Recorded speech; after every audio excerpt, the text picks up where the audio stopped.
BFM Business, Good Morning Business, l'interview.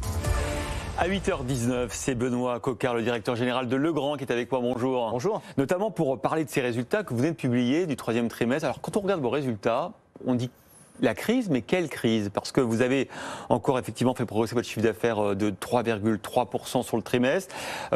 Pareil pour l'amélioration du résultat net, 15%. Il n'y a pas de crise chez vous d'approvisionnement, du prix des matières premières? Il y a une crise évidemment.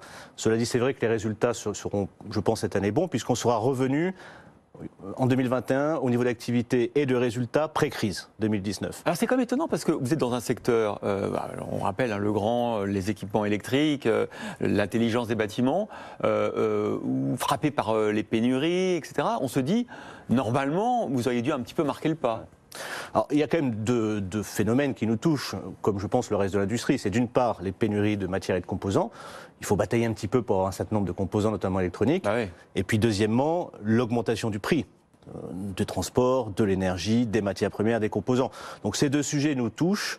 Néanmoins, on continue, comme vous l'avez fait remarquer, de faire des belles croissances cette année. Alors comment on fait quand même? Je vais avoir la recette, moi, parce que quand on améliore son résultat net de 15%, alors que vous l'avez dit, vous avez quand même dû amortir ces hausses de prix, ces problèmes d'approvisionnement, qu'est-ce qu'on fait derrière? Comment on a cette agilité pour mettre d'équerre son entreprise et garder les performances attendues? Alors, je pense que d'abord, on a un cap très clair qui est, sur notre marché, qui est celui du bâtiment, pousser un certain nombre de domaines à plus forte croissance. C'est ce qu'on fait depuis quelques années et c'est ce qu'on fait encore en 2021. Comme dans l'automobile, vous choisissez les segments où finalement il y a les on essaie de tout pousser, les plus grosses marges. Voilà, il y a quelques segments sur lesquels on pense qu'il y a un potentiel encore supérieur au reste. Alors c'est quoi? C'est les centres de données par exemple, c'est les produits connectés, c'est tout ce qui a rapport à la décarbonation du bâtiment. Voilà, donc on est sur ces segments-là, ça fait quasiment un tiers du chiffre d'affaires de Legrand et on pousse beaucoup.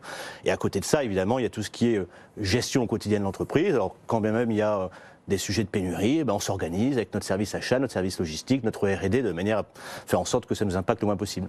Alors, Legrand, vous présentez souvent comme le petit poucet du CAC 40, mais petit poucet deviendra grand. Et puis surtout, 37 000 salariés, 7 000 milliards à peu près de chiffre d'affaires dans le monde.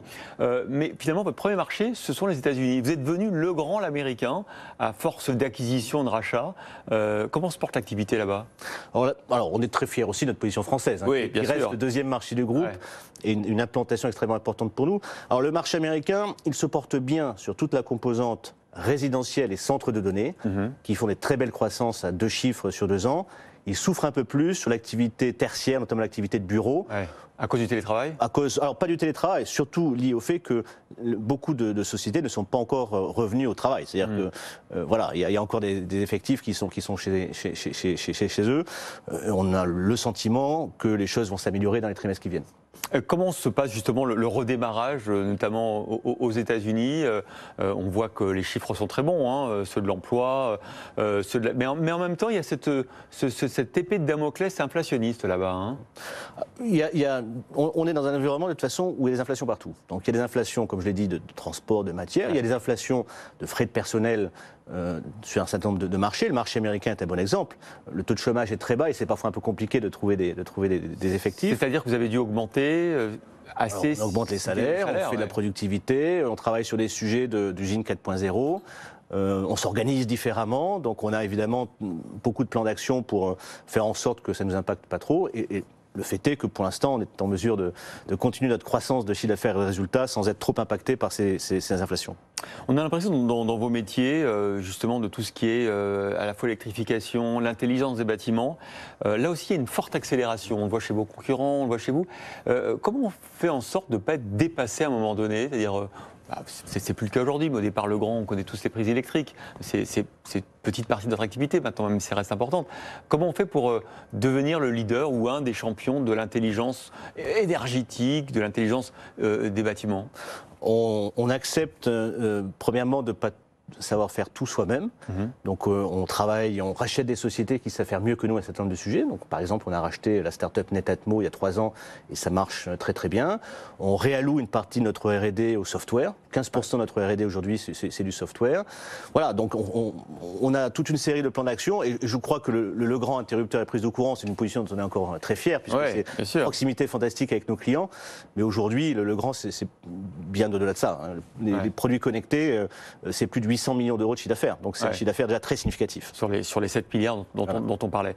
Est-ce que la domotique, on en parle depuis des années, ça commence à frémir. Hein. On voit que même les Français, de manière générale les Européens, les Américains commencent à être sensibles à cette possibilité, notamment parce qu'elle permet d'économiser de l'énergie. En fait, on arrive à la domotique parce qu'on s'aperçoit qu'on peut faire des économies importantes. On a changé complètement de paradigme sur la domotique. Il y a 10 ans, la domotique, c'était j'ai une grande maison intelligente que je peux commander par le geste, par la voix. Ça, on peut le faire si on veut, mais je crois qu'aujourd'hui, ce que les gens veulent, c'est répondre à un problème ou à un besoin particulier. J'ai une facture de chauffage qui augmente, je paie 1200, 1300 euros par an de chauffage, comment je peux réduire ça de 300, 400 euros? Là, il y a des solutions comme les thermostats intelligents. J'ai un problème de sécurité, je veux savoir qui sonne à mon portail, même quand je suis au bureau. Eh ben, vous avez un portier connecté qui vous permet de voir sur votre téléphone qui sonne à votre portail. Donc voilà, la maison connectée aujourd'hui, on parle plutôt de maison connectée que de domotique, c'est répondre à un besoin très précis plutôt que d'avoir des espèces de monstres technologiques. Comment ça se passe justement? On sait que dans ces domaines-là, notamment les fabricants de téléphones portables veulent avoir un peu la mainmise, comme dans beaucoup de domaines, comme dans l'automobile, comme dans plein d'autres domaines. Et comment se passe la collaboration avec eux? Est-ce que vous pensez que le futur centre de contrôle de la maison, ça sera un smartphone ou ça sera un appareil Legrand? Ce sera probablement les deux, mais probablement plutôt un smartphone, et c'est très bien. On n'a pas vocation à faire des smartphones, mais pour que le smartphone puisse recueillir de l'information et commander votre installation électrique, il faut un certain nombre de choses dans les murs. Il faut des interrupteurs connectés, il faut des portiers connectés, il faut des disjoncteurs connectés, des thermostats connectés. Et nous, on se spécialise dans ces produits qui vont dans le mur, qui demandent un vrai savoir-faire, une connaissance très fine de l'architecture d'une maison, et on laisse les spécialistes de la téléphonie mobile et du software faire ce qui est leur spécialité. On a parlé donc des tensions sur les prix, sur les approvisionnements. Est-ce que vous avez aussi des tensions sur vos recrutements? Est-ce que vous êtes une entreprise qui recrute? Et est-ce que, soit aux États-Unis, soit en Europe, vous avez des difficultés? Alors, on est une entreprise qui est en croissance, donc une entreprise qui recrute. Ça dépend des zones géographiques. En France, ça va, on n'a pas trop de difficultés. Aux États-Unis, c'est beaucoup plus compliqué parce que le marché du travail est très tendu. Maintenant, je pense qu'on est une société attractive, en croissance, technologique, qui a beaucoup d'ambition. Donc, on a peut-être moins de difficultés, je l'espère, que d'autres à recruter. En Asie, vous êtes un peu moins présent. Je crois que c'est 14% de votre activité. Est-ce que c'est une ambition là-bas? Est-ce que vous devez mieux vous équilibrer et être plus exposé au marché asiatique à terme? On a des positions très différentes. On est fort en Inde, fort dans le reste de l'Asie. C'est vrai qu'on n'est pas très gros en Chine. La Chine, c'est uniquement le 4e marché du groupe, 4% du chiffre d'affaires de Legrand. On serait enchanté d'y être plus gros et on y travaille beaucoup. On a fait 2 acquisitions en Chine sur les 4 dernières années. On investit beaucoup dans les nouveaux produits. Donc je pense que dans les années qui viennent, vous verrez cette partie-là du chiffre d'affaires de Legrand grossir. Parce qu'il y a un potentiel quand même, on imagine, dans le bâtiment, c'est dommage de passer à côté. Oui, alors on ne passe pas complètement à côté, mais on aimerait être plus exposé, effectivement. Ça passe par des acquisitions. C'est un peu plus facile. À la fois, le gouvernement chinois serre la vis sur la tech et tout. On a l'impression que pour les entreprises étrangères, d'acquérir ou de contrôler une entreprise chinoise, ça devient plus facile, non?